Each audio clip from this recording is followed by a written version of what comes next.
y que esta palabra poderosa, que tu evangelio, Señor, poderoso, transforme la vida de los oyentes y la vida del predicador también. Amén. Que santifiques nuestras vidas, nuestra mente, nuestro corazón, Señor. Que lejos de ser información, pueda ser pasión, acción, convicción y compromiso en nuestro corazón, en nuestra mente, Señor. Ayúdanos a vivir conforme a tu voluntad. Ayúdanos a vivir como regenerados, como nuevas criaturas, Señor, como hijos de Dios. Y ayúdanos a vivir como hoy lo vamos a ver, como justificados por ti, Señor. Te ruego, Padre, que tu Espíritu Santo traiga convicción de pecados, si es que tenemos que arrepentirnos de algo, Señor. Que traiga guía a nuestra mente y corazón para entender y abrazar tus verdades, Dios mío. Te ruego esto en el nombre de Jesús. Amén.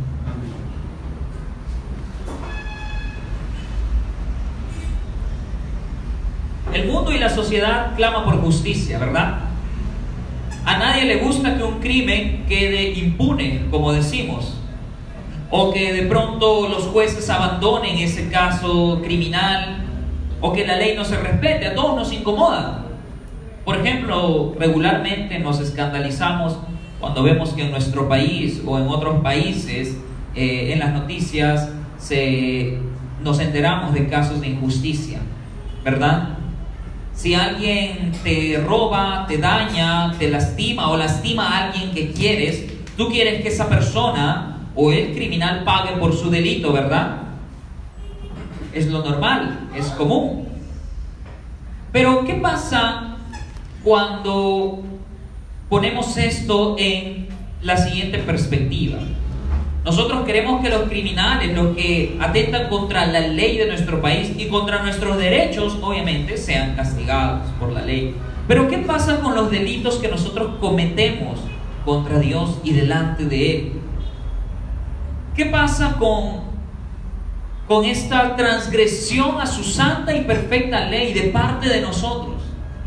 ¿Tenemos también el mismo deseo de que estos delitos no queden sin tratar, sin hacerse justicia? Parece que ahí la cosa cambia, ¿verdad? Cambia un poco. Nosotros queremos justicia si somos los ofendidos, pero casi nunca, extrañamente, queremos que se haga justicia cuando nosotros somos los ofensores o los criminales, ¿verdad? Queremos que nos pidan perdón cuando nos dañan, pero difícilmente de nuestra boca quiere salir un perdón, la palabra perdón.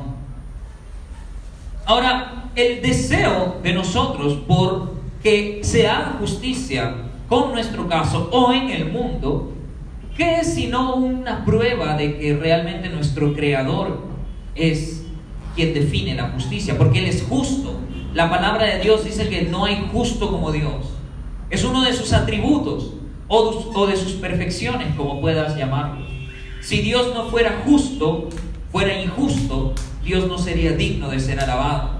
Dudo mucho que nosotros tengamos la misma convicción de adorar y alabar a Dios como lo hemos hecho en los minutos previos, si supiéramos con certeza que Dios es injusto, ¿verdad? Nadie creo que quisiera darle su devoción a un Dios corrupto, a un Dios que no se toma en serio la maldad, que se hace de los ojos ciegos ante la injusticia, o que de pronto sea como los jueces terrenales, ¿verdad? Pero Dios no es así. Al ser Dios el creador de todo, Él es quien define también las cosas, el todo. Dentro de eso está la definición de justicia. Sin Dios no hay base sólida para hablar de justicia, iglesia. Pero ahora no sé si has escuchado o tú has sido parte de los que a veces gritan: Dios no es justo. Dios no es justo, cuando de pronto un ser amado nuestro muere, ¿verdad? Dios no es justo, cuando la relación que tú creías que era de Dios o que era tu todo se acaba, se rompe. Dios no es justo cuando vemos el sufrimiento y la maldad en el mundo, ¿verdad? Es válido. Las personas se preguntan: ¿dónde está Dios? ¿Qué es lo que está haciendo o qué ha hecho respecto a esto? Ahora, todos nosotros, a diferencia de Dios, quien es justo, somos injustos. Todos nosotros somos criminales. ¿Por qué? Porque a menudo nosotros actuamos guiados no bajo la justicia o el estándar de justicia, sino bajo nuestro propio estándar, que aunque nosotros llamemos justicia entre comillas, en realidad a menudo ocultan solo nuestros intereses y no los de Dios. ¿Verdad? No eres justo. Tú no quieres que se haga justicia, tú quieres que se haga lo que tú quieres, lo que se te da la gana, lo que te causa placer a ti, lo que te va a hacer sentir bien a ti. Esa es la verdad. Y eso no es justicia. Eso no es justicia. Lo único que queremos nosotros por naturaleza es autosatisfacernos. No somos como Dios. Dios no es como nosotros. Dios es justo. Amén. Romanos capítulo 7, versículo 12, en la Biblia de las Américas, dice así: así que la ley es santa y el mandamiento es santo, justo y bueno. La ley de Dios es santa, es justa, es buena. El mandamiento de Dios es justo y bueno. Pero nosotros hemos quebrantado esa justa y santa y buena ley de Dios. Al quebrantar esa ley, nosotros nos hemos vuelto criminales, delincuentes delante de Dios. ¿Verdad? La NTV dice de esto, del mismo versículo, dice: la ley en sí misma es santa y sus mandamientos son santos, rectos y buenos. Por si alguien no comprende un poco la Biblia de las Américas.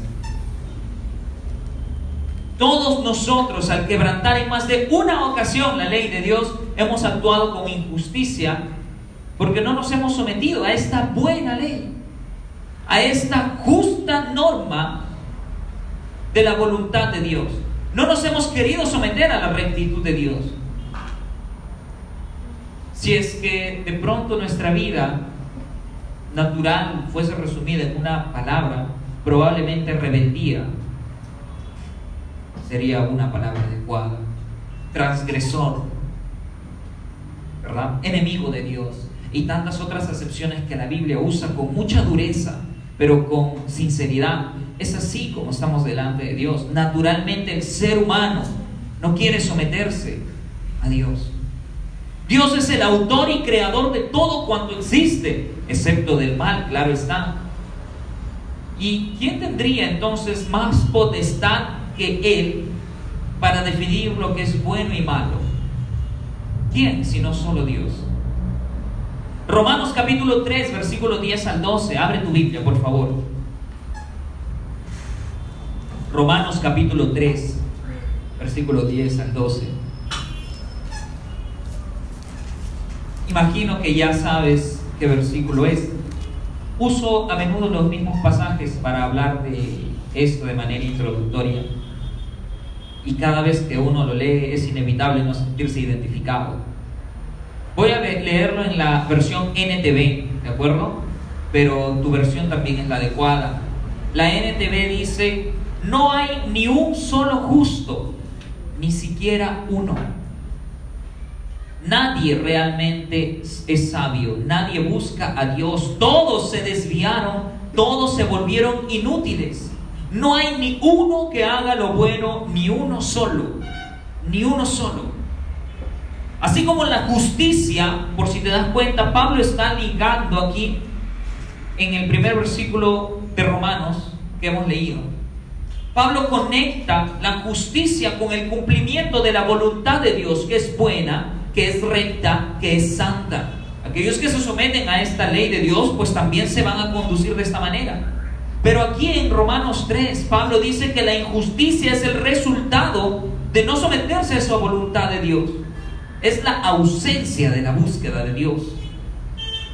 La humanidad tiene este triste antecedente, y es que no busca a Dios. Realmente no lo busca. Porque tú puedes decir: pero yo iba a la iglesia, yo he sido criado y educado en una familia cristiana o una iglesia católica, qué sé yo. Pero ¿realmente buscabas a Dios? Tú que hoy ya te puedes contar como hijo de Dios por gracia, tú sabes, ¿verdad?, que no buscabas a Dios antes. Y si tú aún no le has entregado tu vida a Jesucristo, tienes que ser sincero y darte cuenta que por más liturgias, sacramentos que quieras cumplir, por más obras o por más que fielmente congregues en una iglesia cristiana, evangélica, reformada, no es necesariamente sinónimo de que estás buscando a Dios, de que realmente lo estás buscando. En la humanidad, dice la palabra del Señor, que no hay ni siquiera uno que haya buscado al Señor con sinceridad. Todos se han desviado, todos nos hemos desviado, dice Romanos, y así nos hemos vuelto inútiles para toda buena obra. Para toda buena obra. Incluso nuestras buenas obras o buenas acciones no tienen sentido si es que no provienen de la fe en Dios. ¿Sabías eso? A veces nos sorprendemos y alabamos a alguien por una buena acción, por donar dinero, por donar cosas materiales, porque su vida se muestra muy benevolente, porque son activistas de la paz, porque ganaron el premio Nobel de la Paz y qué sé yo.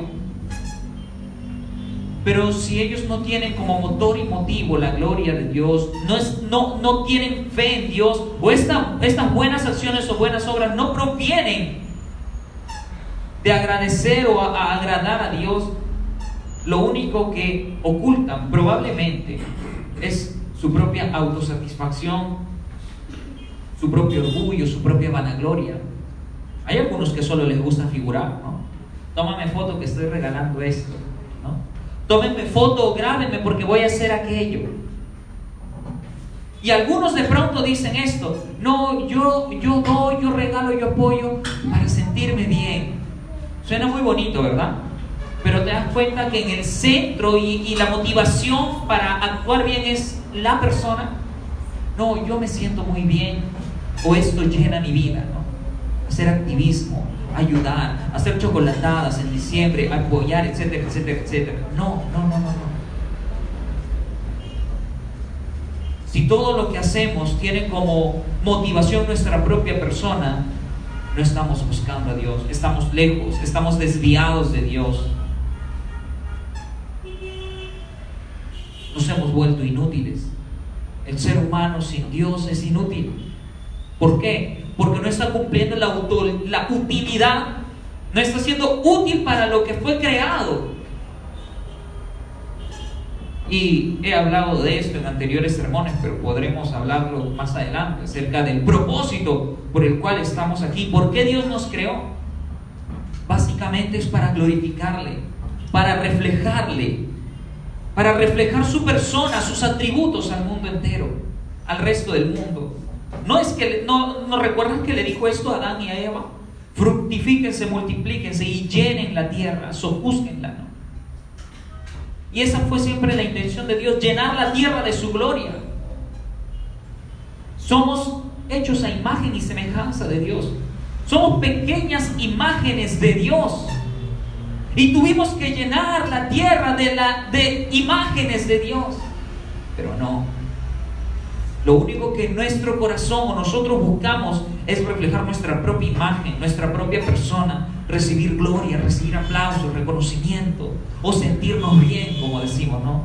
Para sentirme bien conmigo mismo. Esta es evidencia de que nos hemos desviado y alejado de Dios. Pero gracias a Dios, gracias sea a Él, que Él no se ha quedado inmóvil ante esta situación. No se han quedado de brazos cruzados. Alguien puede decir: qué injusto Dios. De pronto hay quienes creen, hay una creencia incluso que cree que Dios creó pues todo, ¿no? Creen en Dios como creador, pero de pronto que lo abandonó, ¿no? Lo echó a su suerte. Dijo: muy bien, yo ya lo creé, me tomé 6 días, voy a descansar y ahí se ven cómo le hacen. Esto es una creencia errónea. Dios se preocupa, desde el inicio se ha preocupado por su creación. Y Dios no se ha quedado de brazos cruzados. Hay quienes dicen que Dios es injusto al no hacer nada frente a la decadencia moral de la sociedad, ante el sufrimiento del ser humano. Pero realmente se equivocan. Él sí hizo algo. E hizo algo grandioso e incomprensible. Él sí ha hecho justicia. Quizás no lo saben muchos y por eso tienen tan suelta la lengua para hablar así. O quizás tú lo has dicho. Yo en algún momento lo he dicho. Qué injusto que eres Dios. Explícita o implícitamente, ¿no? A veces cuando decimos, ¿por qué Dios? Pero no es un porqué de que quieras comprender su voluntad realmente, sino es un porqué desafiante. ¿Por qué, Señor? ¿Por qué me quitaste esto? ¿Por qué hiciste esto con mi vida? ¿Por qué permitiste o hiciste esto o aquello? ¿Realmente te vas a dirigir así al Dios del universo? Una señal más de que nos hemos desviado del Señor es que creemos que Él tiene la obligación de darnos explicaciones absolutamente de todo. Pero hay una explicación que Dios nos ha dado por gracia, y es cómo es que Él ha hecho justicia frente a nuestra decadencia. El ser humano hemos visto que ha quebrantado la ley de Dios, la ley buena, santa y recta. Delante de Él, por lo tanto, nosotros al transgredir su ley, somos contados como culpables. Eso eres, eso soy. Eso somos tú y yo naturalmente, culpables, pecadores. No solamente se trata de que has cometido errores. No solo se trata de que, resbalé sin querer, ¿no? O no, es que no sabía lo que hacía. O como a veces decimos, que puede ser cierto en una manera, pero si somos muy estrictos no es cierto. Y es que frente al pecado o a los errores decimos, no lo quise hacer. ¿Verdad? No fue mi intención. No lo quise hacer. No, sí lo quisiste hacer. Sí quisiste pecar. Sí quisiste transgredir la ley de Dios, porque te gusta el placer del pecado. Porque es placentero, ¿verdad? A la carne, a los ojos. ¿Cierto? El mundo es atractivo. La pasábamos bien, ¿no es cierto? Uno sin Dios la pasa bien. Sientes muchos placeres, experimentas muchas cosas. Si querías vivir así. Pero gracias a Dios que Él es tan poderoso, es posible que Él cambie nuestros afectos. Un corazón de piedra es al que le gusta vivir y deleitarse en el pecado. Pero ahora un corazón de carne que Él transforma, que Él pone en la nueva creación, ya no se deleita en la transgresión de la santa ley de Dios, sino que se deleita en la obediencia. Amén. El ser humano es contado como culpable delante de Dios. Tú has pecado contra tu buen creador. Tú y yo hemos pecado contra nuestro buen hacedor. Y esto viene desde el inicio de nuestros días. Tu conciencia te decía que obrabas mal, ¿sí o no?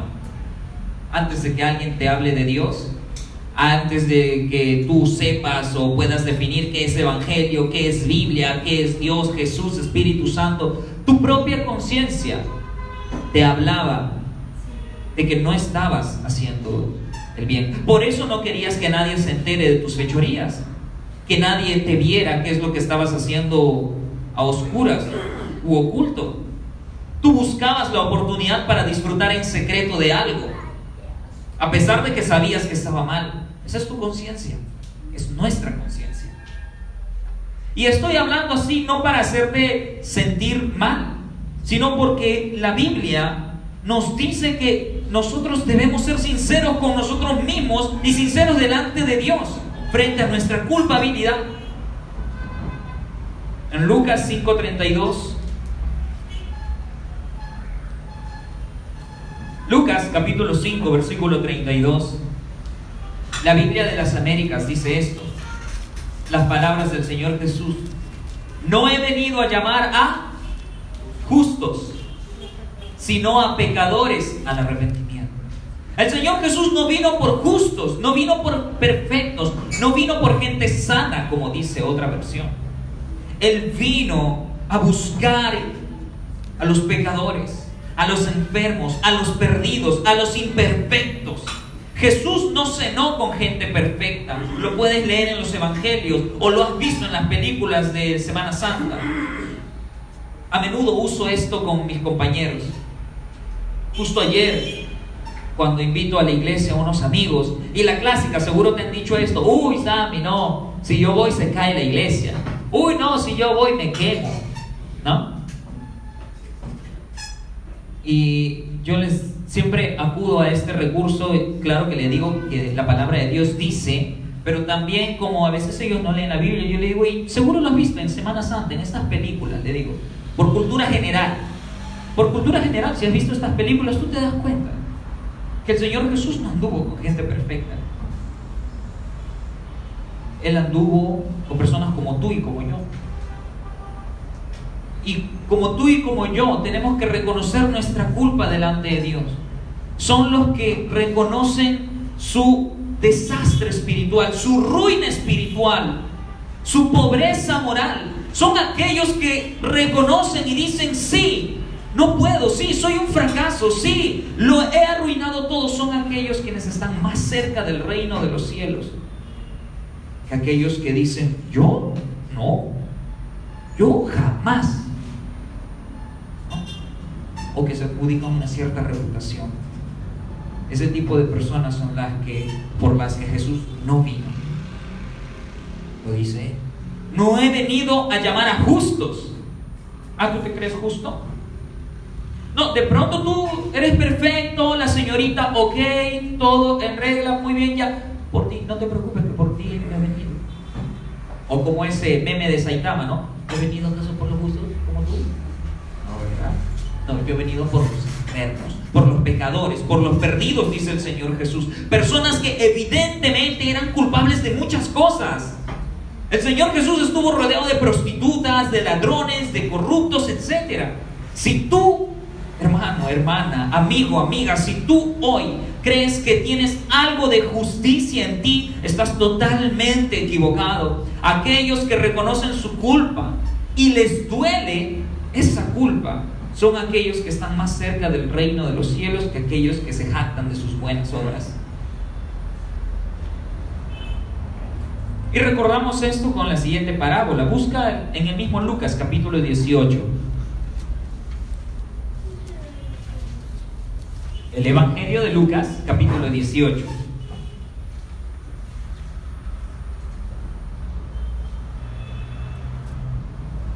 Yo lo voy a leer en la versión NTV, ¿ya? Dice así: luego Jesús contó la siguiente historia a algunos que tenían mucha confianza en su propia rectitud y despreciaban a los demás. Si no tienes tu Biblia ahí, escucha con mucha atención lo que estoy leyendo, ¿sí? Porque esto es una versión que relativamente parafrasea un poco más las cosas para un entendimiento mejor a primer vistazo.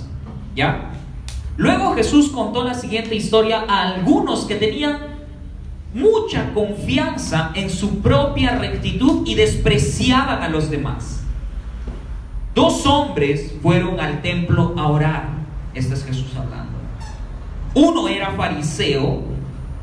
Fariseo era pues esa clase religiosa que se caracterizaba por afirmar que cumplía toda la ley, ¿no? Todos los ritos, todo lo necesario conforme a la ley de Dios. Ellos se adjudicaban y creían eso. Eran muy rigurosos con el cumplimiento de la ley. Entonces Jesús dice: uno era fariseo y el otro era un despreciado cobrador de impuestos. Un cobrador de impuestos en esa cultura, en ese tiempo, no era bien visto. Era alguien despreciado realmente. ¿Por qué? Porque normalmente ellos eran corruptos. Cuando iban a los negocios o a las casas a cobrar los impuestos para el imperio, normalmente cobraban el doble, el triple. Eran abusivos. Y realmente, como decimos, se hacían odiar, ¿no? Se hacían odiar. O sea, se empecinaban para que tú de verdad les lleves bronca. Por eso es que dice: era un despreciado cobrador de impuestos. El fariseo, de pie, apartado de los demás, hizo la siguiente oración. Y espero que no sea el tipo de oración que tú haces. Dice: te agradezco, Dios, que no soy un pecador como todos los demás. Pues no engaño, no peco y no cometo adulterio. Para nada soy como ese cobrador de impuestos. Ayuno 2 veces a la semana y te doy diezmo de mis ingresos. En cambio, el cobrador de impuestos se quedó a la distancia y ni siquiera se atrevía a levantar la mirada al cielo mientras oraba, sino que golpeó su pecho en señal de dolor mientras decía: oh Dios, ten compasión de mí porque soy un pecador. Oh Dios, ten compasión de mí porque soy un pecador. Les digo que fue este pecador y no el fariseo quien regresó a su casa justificado delante de Dios. Pues los que se exaltan a sí mismos serán humillados, y los que se humillan serán exaltados, dice el Señor. Dios justifica a los pecadores que reconocen que le han fallado. Dios justifica a la gente que reconoce su miseria y en esa miseria, en ese reconocimiento, se acercan al Señor y no le proclaman sus logros, sino que le confiesan su necesidad y le dicen, como este cobrador de impuestos que reconocía que había obrado mal delante de Él: Señor, ten compasión de mí porque soy un pecador. Ten compasión de mí, perdóname, lamento fallarte, me duele muchísimo haberte faltado, Señor. Y no como el fariseo, que de pronto puede ser el caso de algunos, ¿verdad? Y que hemos caído, ¿verdad? En algún momento hemos sido ese fariseo. Señor, pero yo voy a la iglesia y mi iglesia predica sana doctrina. Pero Señor, yo ya me leí este libro de doctrina. Pero Señor, yo no le he sido infiel a mi esposa. Yo, Señor, ofrendo. Señor, yo esto, yo te sirvo en tal plataforma, yo soy líder, yo esto, el otro. Y de pronto es tan fácil contar todo nuestro cúmulo de obras y buenas acciones y querer presentárselas a Dios como diciéndole: mira todo lo que te doy, mira todo lo que soy, a que no soy tu hijo preferido. Qué terrible, ¿verdad? Pero el Señor Jesús dice que ese tipo de hombre, ese fariseo en la parábola, no fue justificado por Dios. Quien descendió a su casa justificado fue el cobrador de impuestos, que ni se atrevía a alzar su mirada, sino que decía: ten compasión de mí, Señor, porque soy un pecador. Pablo en Romanos capítulo 3 del versículo 23 al 26 dice: pues todos hemos pecado y nadie puede alcanzar la meta gloriosa establecida por Dios. Sin embargo, con una bondad que no merecemos, Dios nos declara justos por medio de Cristo Jesús. Dios nos declara justos por medio de Cristo Jesús, quien nos liberó del castigo de nuestros pecados, pues Dios ofreció a Jesús como el sacrificio por el pecado. Las personas son declaradas justas a los ojos de Dios cuando creen que Jesús sacrificó su vida al derramar su sangre. Ese sacrificio muestra que Dios actuó con justicia cuando se contuvo y no castigó a los que pecaron en el pasado, porque miraba hacia el futuro y de ese modo los incluiría en lo que llevaría a cabo en el tiempo presente. Dios hizo todo eso para demostrar su justicia, porque Él mismo es justo e imparcial y declara a los pecadores justos a sus ojos cuando ellos creen en Jesús. Esta es la justificación, hermano, cuando el pecador es declarado justo ante los ojos de Dios, a pesar que no lo sea. La justificación es una declaración legal por parte de Dios únicamente, por gracia, por un favor que no mereces, que nadie merece y que nadie puede ganarse. La justificación es la declaración de Dios diciendo que tú, ante sus ojos, eres visto como alguien justo, como alguien que ha cumplido la ley en su totalidad, pero no eres tú quien la ha cumplido. Tú no eres el justo, Es la justicia de Cristo la que se te atribuye a ti por medio de la fe. Tú puedes apropiarte de la justicia, de la rectitud y de la santidad del Hijo amado en el cual Dios tiene complacencia. De Cristo Jesús por medio de la fe, únicamente de la fe. El justo por la fe vivirá. Esto es lo que cambió a un hombre llamado Martín Lutero, y es un hombre que Dios usó para trastornar el mundo entero de aquel entonces. Es una verdad que a nosotros nos falta creer quizá y vivir para trastornar nuestra sociedad, nuestra familia, nuestra propia vida. Aquellos que ponen su fe y confianza en Jesucristo y creen que su sangre fue derramada como el sacrificio por el pecado, como lo dice Romanos capítulo 3, son declarados justos ante los ojos de Dios. Dios no hace justo al pecador, lo declara justo. Son dos cosas muy distintas, ojo. No te hace justo, te declara justo, te ve como justo. ¿Pero por qué? Porque por medio de la fe tú estás en Cristo.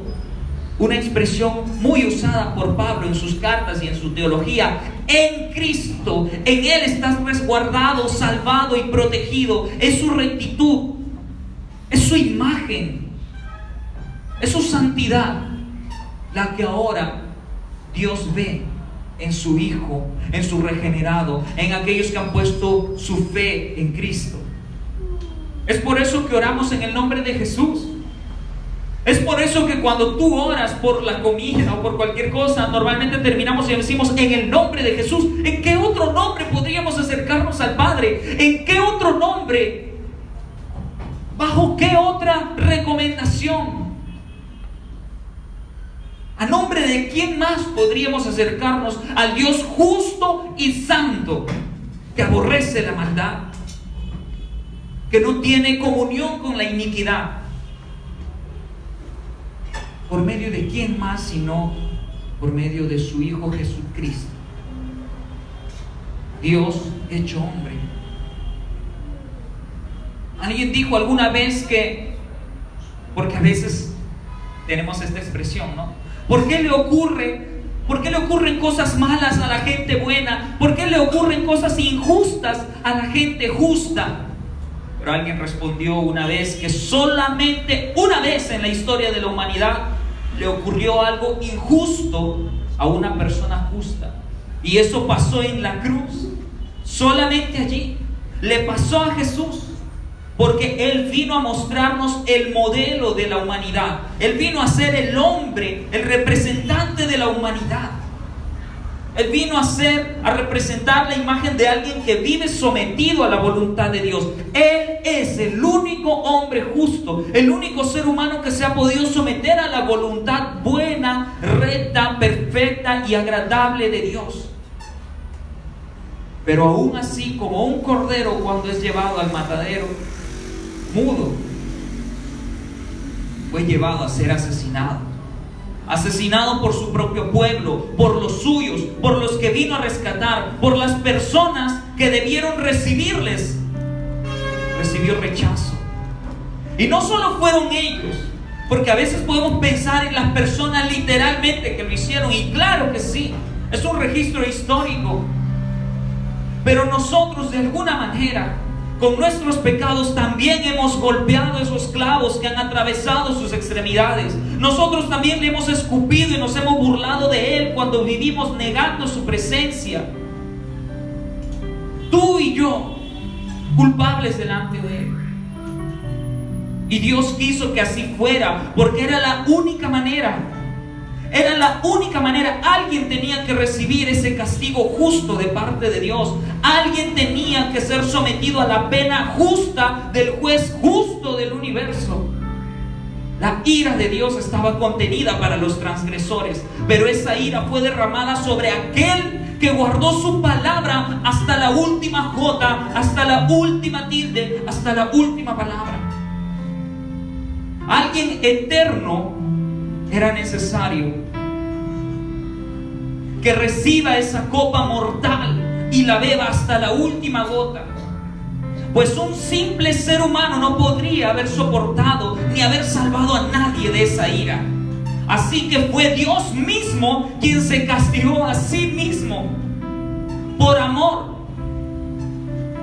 por su gloria, para que Él sea quien hace justicia, pero también que recibe justicia. Se hizo humano para salvar a la humanidad perdida, como tú y como yo. Es así como Dios justificó al impío. Es así como Dios justifica al pecador. Es así como Dios borra sus maldades, tus maldades, mis maldades, y ya no más las recuerda. Las arroja al fondo del mar, dice la palabra, y no las vuelve a sacar a cuenta.